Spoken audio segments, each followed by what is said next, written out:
Hello and welcome to the Mobalytics patch 1120 High-ELO tier list. Bit of a smaller patch this time around with us moving past the world patch. Let's get struck straight in and highlight what's looking strong. So first off, in the top lane we have Camille, Aurelia and Riven in the god tier, and the S tier we have just Fiora. Top lane did see a few nerfs. First up, Aurelia had the AD ratio on a passive toned down. This definitely is going to make her damage weaker, but ultimately she still does more than enough damage to annihilate minions with a Q when it's stacked, and she's still a very capable carry at higher ranks. Shen had his passive shield toned down slightly. Although not hugely substantial, it will make his trading a bit weaker, and this is particularly important as he's often a solid tank pick into the likes of Camille. So let's get into our highlight picks. First up is Darius, and he is a really strong laner already, but with the buffs to his W, he's in an even better spot. Since you max his W last, he's shaved 2 seconds off the cooldown for the majority of the game, and in all-ins, this can be a massive factor in you sticking on your target.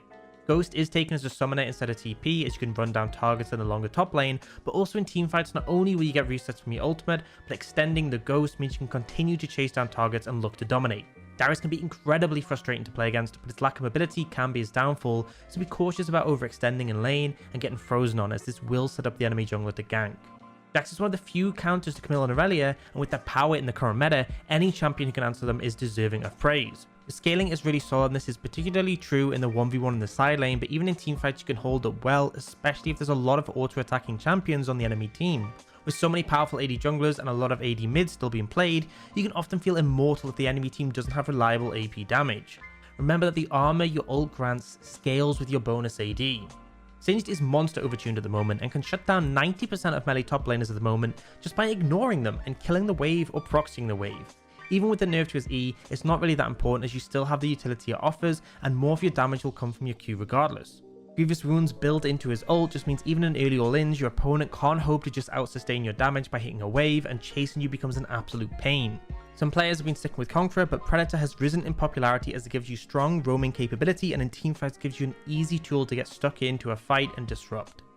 Onto the jungle, we have no champs in the god tier, and in the S tier we have Kha'Zix, Kindred, Lee Sin and Xin Zhao. Jungle saw a pretty major general change, with the healing from Smite being nerfed. In return, Raptors and Krugs had the damage reduced, so it's not like you'll suffer more on your clear, but this is mostly to reduce the combat application of Smite being used on a monster to heal while skirmishing. Definitely can make being invaded more threatening as a result. Hecarim got a buff to his W, with it now being a flat lower cooldown and having a higher healing cap against menus and monsters. Honestly, with the gradual buffs he received, his AD build is in a pretty good spot right now, and he's definitely a good pick who provides heavy engage threat. At least got some minor tweaks to her base health and armor growth. It's not hugely significant and unlikely to push her into the meta, but definitely gives you a slightly healthier clear and a smidge more power in skirmishes. Onto our highlight picks, first up is Qiyana. She has an even faster clear since she got the extra 25% buff to her Q, and currently with lethality items and Gore Drinker, she does insane damage and isn't easy to take down. She's definitely a burst champion, so longer skirmishes aren't the optimal situation, but her ability to explode a target is hard to match, and when fighting around neutrals, her ultimate is really difficult to avoid. Qiyana doesn't have the highest win rate and is definitely a champion who benefits massively from being in the hands of a player who is comfortable and experienced with her. Zed has the fastest clear in the game. It's hard to invade him to disrupt that, as he can dip away with his W and has strong burst early to threaten a turnaround. In teamfights later, he's able to pose a huge threat on the back of his ult and W mobility, holding massive carry potential. Lethality items and Gore Drinker are extremely potent right now, and Zed syncs really well with them. A big thing when playing Zed is it's important to frequently track when enemies have picked up stopwatches, Zhonyas and have summoners available. These can stop you in your tracks very capably, and it's important to either fight when they're down or try and wait until they've burnt them in a fight before committing to your target. Lee Sin is a very strong skirmisher early and does really well with lanes who can set him up. If you have something like a Syndra mid who can stun a target allowing you to easily connect, then you become a real force to be reckoned with. In terms of contesting Scuttle, you win most 1v1s early, and your clear is solid, especially when you completed Gore Drinker to help you shred down AoE camps. A big factor with Lee Sin's strength at the moment is how much better he holds up late game compared to what he used to. With bruiser items being so strong, you can easily duel targets out and be a force to be reckoned with in fights. Onto the mid lane, in the god tier we have Kastin and Qiyana, and in the S tier we have Ahri, Akshan, Anivia, Galio, Katarina, LeBlanc, Sylas, Syndra, Tryndamere, Twisted Fate and Zillion. Mid honestly received pretty minimal changes. We have seen Vex solidified into a good addition and is a powerful pick who can assassinate targets effectively and is very comfortable at roaming with her ult. Other than seeing Aurelia toned down, there's not much else to say, so onto the highlight picks.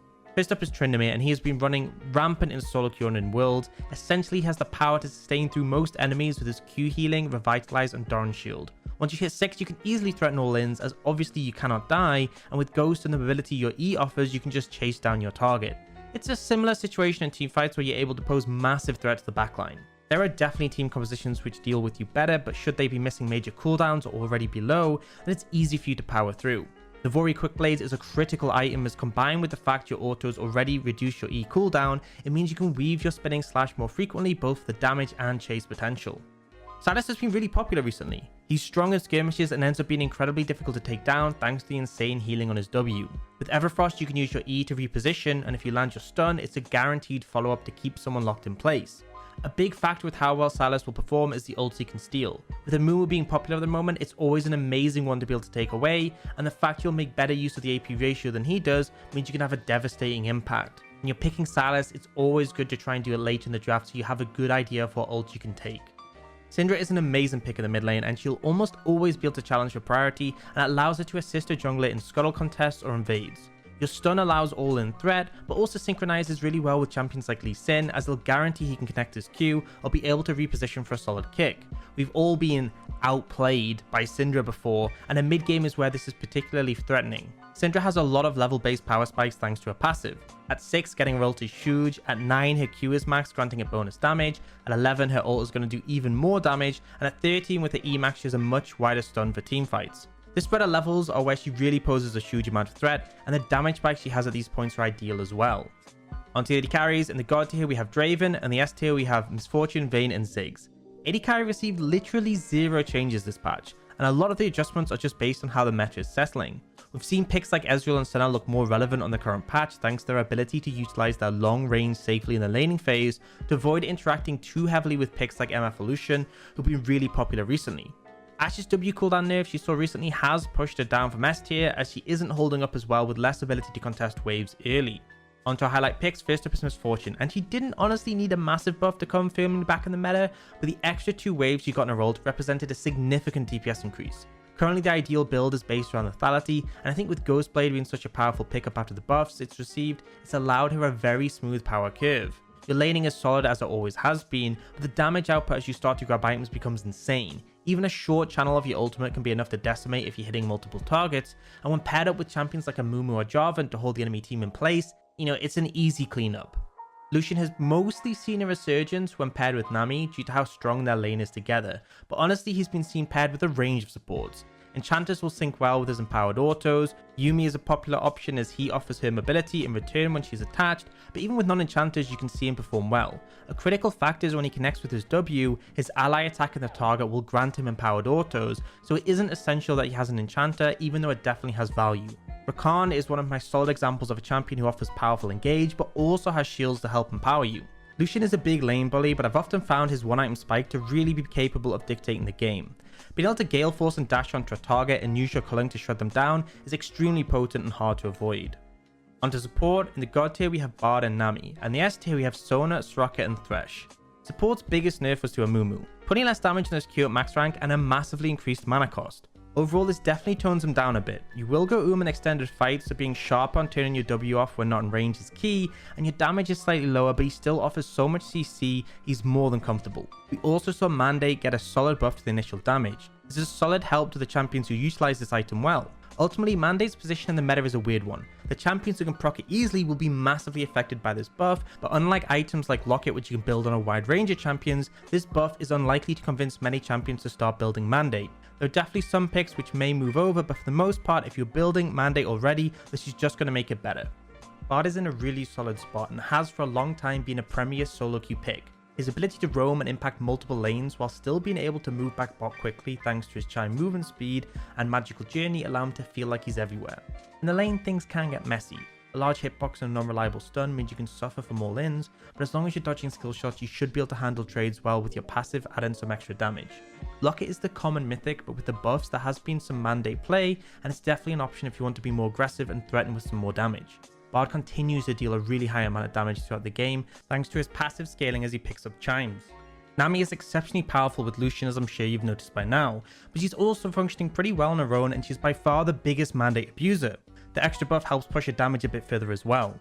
Nami's laning is solid as she has sustain as well as decent harass. The downside is the bubble is quite a slow skill shot and the travel time is fixed, so trying to land it at close range isn't easy. This allows some lanes to force onto her and look for kills, but as long as she's able to avoid this, she can provide a lot of power. The big spike is when you get Imperial Mandate.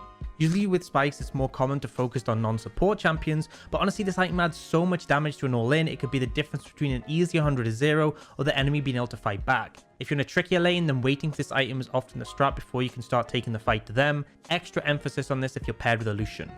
Karma is a Mandate champion. If you look at the stats, then Shurelya's is still being prioritized massively over Mandate, but at all ranks in Plat Plus, there is a 2% win rate difference in favor of Mandate, and at D2 Plus, this grows to 3%. Ever since Karma had an AoE shield playstyle nerfed in favor of her Mantra Q being buffed, she's functioned better as a poke mage support who also has shielding, rather than a shielding enchanter who also has poke. Mandate makes you do insane damage, and after your laning phase, you can still pose a massive threat in teamfights. You still have the ability to Mantra E if your team needs shielding or speed, but it's not the option you should always look to do.